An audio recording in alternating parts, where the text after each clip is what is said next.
Hi friends, welcome back to my channel. நீங்கள் பார்த்துட்ருக்கிறது DD vlogs கல்வியே துணை. இன்றைக்கி பார்த்தீங்கன்னா டே 6 21 டேஸ் சேலஞ்ச் போய்கிட்டுருக்கு. இன்றைக்கி டைம் பார்த்தீங்கன்னா நான் 5:30க்கு எழுந்திரிச்சேன். படிக்க ஸ்டார்ட் பண்ணும்போது 5:50 கிட்ட ஆயிடுச்சு. ஸ்டார்டிங்கில் எப்பவும் போல் தமிழ் தான் படிச்சுட்ருக்கேன். 8th தமிழ் ஓல்டு புக் தான் வந்து படிச்சுட்ருக்கேன். எங்கிட்ட வந்து ஓல்டு புக்குக்கு வந்து கிடையாது. நியூ புக்ஸ் எல்லாமே கலெக்ட் பண்ணிட்டேன். ஸோ ஓல்டு புக் இல்லாதனால நான் என்ன பண்ணிட்டேன்னா, நான் வெற்றி நிச்சயம் சேனலில் தான் டெஸ்ட் அட்டெண்ட் பண்ணிகிட்ருக்கேன்.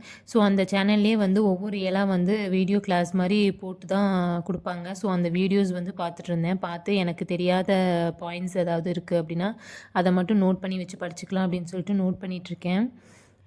இப்போதைக்கு பார்த்தீங்கன்னா, நான் இந்த 2 டெஸ்ட் பேட்ச் மட்டும் தான் ஃபாலோ பண்ணிகிட்ருக்கேன். ஒன்று வந்து வெற்றி நிச்சயம் சேனலில் அவங்க கொடுக்குறத அப்படியே ஃபாலோ பண்ணி போகலான்ட்டு. இன்னொன்று என்னென்னு பார்த்தீங்கன்னா, குருநாத் ஐஏஎஸ் அகாடமியில் வந்துட்டு ஒவ்வொரு மந்த்தும் 10th டேட்டில் மட்டும் ஒரு டெஸ்ட்டு கொடுக்குறாங்க. அந்த டெஸ்ட்டை வந்து அட்டன் பண்ணலாம் அப்படின்னு சொல்லிட்டு இருக்கேன்.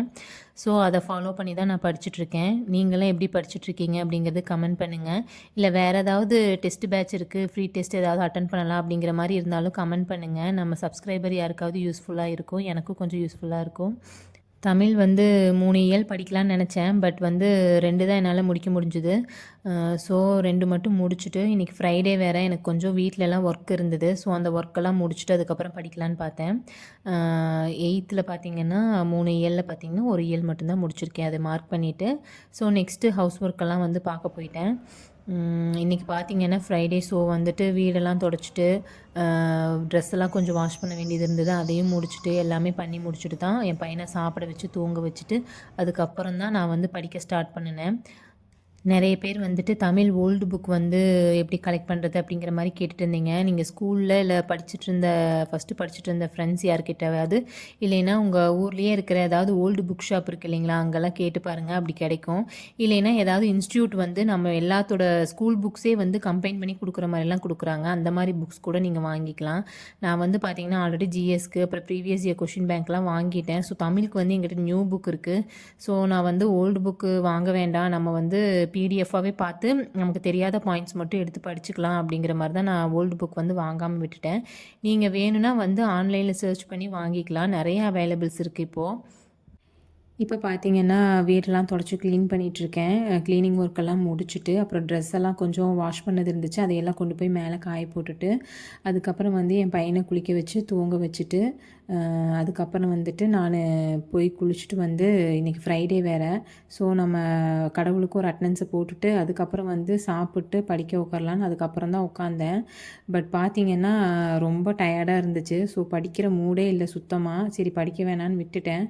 அப்புறம் பார்த்திங்கன்னா ஈவினிங் ஒரு 5 o'clock இருக்கும். 5 o'clock மேலே தான் வந்துட்டு சரி படிக்கலாம், இதுக்கப்புறமாவது கொஞ்சம் படிக்கலான்னு எடுத்து வச்சேன். இன்றைக்கி பார்த்திங்கன்னா ஷெட்யூல் படி எல்லாமே வேறு போட்டு வச்சுருந்தேன். சரி ஃபஸ்ட்டு ஐஎன்எம் படிக்கலாம் எப்பவும் போலன்னு சொல்லிவிட்டு ஐஎன்எம் எடுத்து கொஞ்சோண்டு படித்தேன். ஒரு லெசன் வந்து படிக்கலான்னு சிலபஸ் பார்த்துட்டு என்னென்ன இருக்குதுன்னு பார்த்துட்டு அதுக்கப்புறம் படிக்க ஸ்டார்ட் பண்ணேன். அதை படித்து கொஞ்சம் இயர்ஸ் எல்லாம் மட்டும் நோட் பண்ணேன். மேக்ஸ் வந்து இன்றைக்கி விட்டுட்டேன், என்னால் மேக்ஸ் வந்துட்டு பார்க்க முடியல. ஸோ மேக்ஸ் ஒமிட் பண்ணிட்டேன்.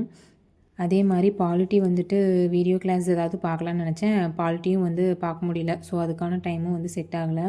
ஸோ இன்றைக்கி ஷெட்யூல் படி பார்த்திங்கன்னா தமிழும் ஐஎன்எம் மட்டும் கொஞ்சம் படிச்சிருக்கேன், அவ்வளோதான். இன்றைக்கி ஒர்க் நிறைய இருந்ததுனால. நீங்களாம் எப்படி படிச்சுட்ருக்கீங்க அப்படிங்கிறது கமெண்ட் பண்ணுங்கள். இந்த டிஎன்பிஎஸ்சியில் வந்துட்டு ஒரு ஹவுஸ் ஒய்ஃப் ஆஸ்பிரண்ட்டாக இருக்கிறவங்களுக்கு வந்து எப்படியெல்லாம் ப்ராப்ளம்ஸ் வரும் அப்படிங்கிறது எனக்கு நல்லாவே தெரியும். ஹெல்த் வைஸில் என்னென்ன ப்ராப்ளம் வரும், மென்டல் வைஸில் என்னென்ன ப்ராப்ளம் வரும், எல்லாமே வந்து என்னால் புரிஞ்சுக்க முடியும். அதாவது பார்த்திங்கன்னா நம்மளை வந்து ஒரு சில நேரம் சொல்லுவாங்க, உன்னால் செய்ய முடியாதுன்னு சொல்லுவாங்க.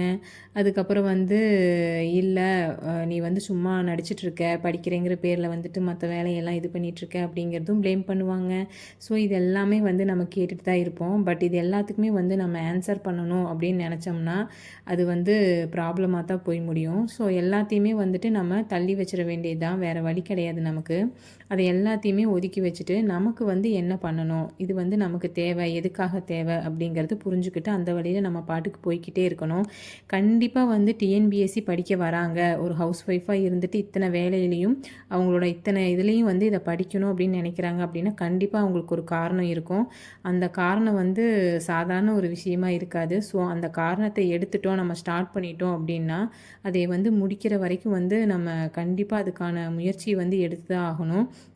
ஏன்னா அப்படி முடிக்காமல் விட்டுட்டோம் அப்படின்னா மற்றவங்க நம்மளை சொன்னதெல்லாம் வந்து உண்மைங்கிற மாதிரி ஆகிடும் இல்லைங்களா? ஸோ அதனால் வந்துட்டு நம்ம ஸ்டார்ட் பண்ணிட்டோம் அப்படின்னா யோசிக்கக்கூடாது. இதை எப்படியாவது நம்ம பண்ணியே ஆகணும் அப்படிங்கிறதுல வந்து தான் யோசிக்கணும். இதை எப்படி நம்ம கொண்டு போகலாம், எந்த மாதிரி படிக்கலாம், எப்படி படித்தா நம்மளால் சக்ஸஸ் பண்ண முடியும் அப்படிங்கிற வழியிலேயே யோசிங்க. ஸோ நம்ம வந்து பரவாயில்ல, என்னால் முடியாது, இத்தனையெல்லாம் இருக்குது, இவ்வளோ வச்சுட்டு என்னால் பண்ண முடியாது அப்படின்லாம் யோசிக்காதீங்க. இன்னொரு விஷயம், இந்த யூடியூப் சேனல் நான் ஓப்பன் பண்ணதுக்கு இன்னொரு காரணம் கூட இது தான். நான் படிக்க ஸ்டார்ட் பண்ணிட்டேன். பட் என்னோடய சுற்றியும் சரௌண்டிங்ஸ் பார்த்திங்கன்னா இது ரிலேட்டடாக இல்லை. ஸோ என்னால் வந்து கண்டினியூவாக வந்துட்டு கன்சிஸ்டண்ட்டாக படிக்கிறதுக்கும் எனக்கும் நிறைய டிஸ்ட்ராக்ஷன்ஸ் எல்லாம் இருந்தது. ஸோ அதனால தான் மெயினாக நான் இந்த சேனல் ஓப்பன் பண்ணது. என்னை சுற்றி இருக்கிறவங்களும் சரி, இந்த டிஎன்பிஎஸ்சி ரிலேட்டடாக, இந்த படிக்கிற ரிலேட்டடாகவே இருந்தாங்கன்னா நம்ம அதுக்குள்ளேயே எப்பவும் இருப்போம் அப்படிங்கிற ஒரே காரணத்துக்காக மட்டும்தான் வந்துட்டு இந்த சேனலும் ஓப்பன் பண்ணியிருக்கேன். நீங்களும் வந்து கண்டிப்பாக இதில் ஜாயின் பண்ணிக்கோங்க. நம்ம படிக்கிறது சம்மந்தமாகவோ என்ன விஷயமா இருந்தாலும் சரி, படிக்கிற ரிலேட்டடாக என்ன டவுட்டாக இருந்தாலும் என்கிட்ட கேளுங்க. எனக்கு ஏதாவது டவுட்டாக இருந்தாலும் கண்டிப்பாக நான் வந்து உங்ககிட்ட கேட்பேன். எனக்காக கமெண்ட் பண்ணுங்கள். ஏன்னா உங்களுக்கு தெரிஞ்ச விஷயம் வந்து எனக்கு கண்டிப்பாக தெரியாது, நிறைய இருக்கலாம். எனக்கு தெரிஞ்ச விஷயம் உங்களுக்கு தெரியாமல் இருக்கலாம். அதுக்காக மட்டும்தான் இந்த சேனல். ஸோ நம்ம எப்படியாவது ட்ரை பண்ணி இந்த எக்ஸாமை வந்து எப்படி கிளியர் பண்ணலாம் அப்படிங்கிற வழியிலேயே போவோம். சரிங்களா? சில பேர் வந்து இந்த மாதிரி குரூப் ஸ்டடி பண்ணலாம், நம்பரு வாங்கிட்டு ஒன்றா சேர்ந்து படிக்கலாம், பேசி படிக்கலாம் அப்படிங்கிற மாதிரிலாம் கேட்பாங்க. எனக்கு தெரிஞ்சு அது எப்படி செட் ஆகும்னு தெரியல. ஏன்னா ஒவ்வொருத்தர் வந்து ஒவ்வொரு வேவ் ஆஃப் இதில் படிச்சிருப்பாங்க. அவங்க கொஞ்சம் படிச்சிருப்பாங்க, கொஞ்சம் படிக்காமல் இருப்பாங்க. ஸோ அந்த மாதிரி இதிலெல்லாம் வந்துட்டு நம்ம ஒன்றா சேர்ந்து படிக்கும்போது வந்து நமக்கு நிறைய டைம் வந்து வேஸ்ட் ஆகிற மாதிரி தான் இருக்கும். ஸோ வந்துட்டு நம்ம வந்து முடிஞ்ச அளவுக்கு வந்து நம்மளாக வந்து செல்ஃப் ப்ரிப்பேர் பண்ணலாம். அது மட்டும் இல்லாமல் எனக்கு தெரிஞ்சு பார்த்திங்கன்னா டெஸ்ட் பேட்ச் ஏதாவது ஜாயின் பண்ணிவிட்டு டெஸ்ட் அட்டன் பண்ணிகிட்டே இருங்க.